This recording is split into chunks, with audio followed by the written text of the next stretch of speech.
আসসালামু আলাইকুম এভরিওয়ান। তো আমি আজকে যাচ্ছি গোপালগঞ্জ বিজ্ঞান ও প্রযুক্তি বিশ্ববিদ্যালয়। তো ওইখানে কীরকম ছিল ক্যাম্পাস এবং কীরকম পরিবেশ ছিল, তো ইত্যাদি আমি আপনাদের সাথে শেয়ার করব। আশা করি আপনারা শেষ পর্যন্ত ভিডিওটা দেখবেন, তাহলে বুঝতে পারবেন।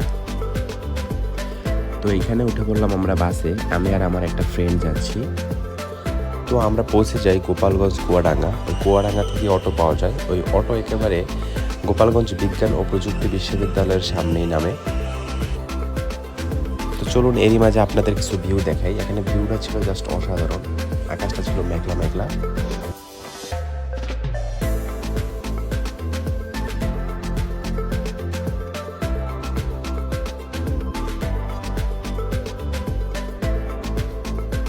তো এরই মাঝে পৌঁছে গেলাম আমি গোপালগঞ্জ বিজ্ঞান ও প্রযুক্তি বিশ্ববিদ্যালয়। এখন আমি গেটের সামনে আছি। তো আমি একটু দেখছিলাম আশেপাশে যে কীরকম, যেহেতু আমার এই ক্যাম্পাস, তাও আবার প্রথমবার আসলাম। এটা হচ্ছে গেট। তো আমি চলে আসলাম আসলে ভর্তি হতে, প্রাথমিক ভর্তি। এখানে হচ্ছে ম্যানেজমেন্ট ডিপার্টমেন্টে আমি ভর্তি হব। এরই মাঝে আপনাদের একটু ক্যাম্পাসটা দেখাই। এটা হচ্ছে ক্যাম্পাস।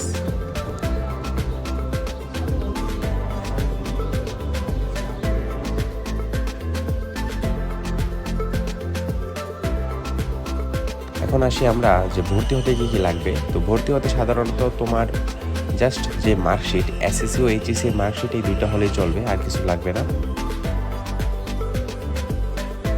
এখানে একটা মসজিদ ছিল, মসজিদটা সুন্দর ছিল।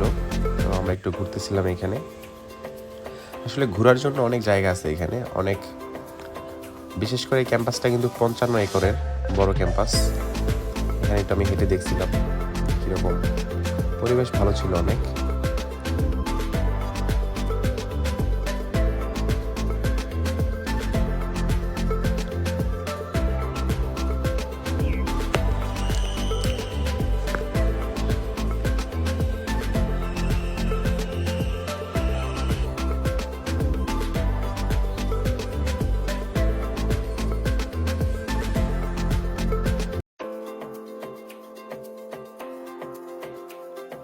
তো ভর্তি হওয়ার পর অনেক হাঁটাহাঁটি করার পর অনেক ক্লান্ত হয়ে গেছিলাম। ভাবলাম এরই মাঝে কিছু খাওয়া দাওয়া করে নিই।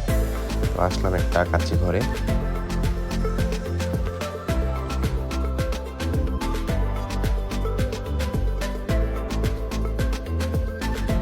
তো খাওয়া দাওয়া শেষে আসলে আমরা ভাবলাম একটু ঘোরাঘুরি করি। তো এই পাশে আমরা দেখতে পারলাম যে এটা কিন্তু ছিল গোপালগঞ্জ কেন্দ্রীয় ঈদগাহ। এখানে ঈদের নামাজ পড়া হয়।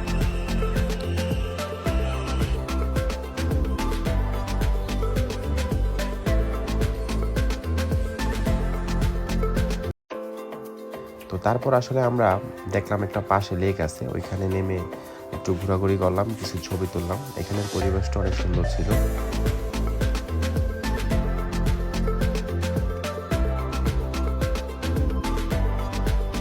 তো তারপরে আমরা বাসায় যাওয়ার জন্য রওনা দিলাম। বাসে ছিলাম, বাসে উঠে গেছি। কুয়াডাঙ্গা থেকে একেবারে শরীয়তপুরের বাস। আর যাওয়ার সময় ছিল একেবারে মেঘলা, আকাশটা ছিল জাস্ট।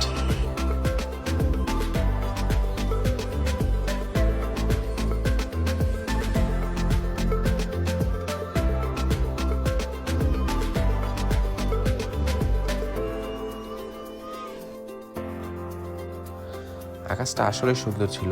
এখানে যেরকম মেঘ ছিল, ভিউটা ছিল জোস। তো কিছুক্ষণ পরে কিন্তু বৃষ্টিও নেমে যায়। আমরা বৃষ্টির মাঝেই পড়েছিলাম।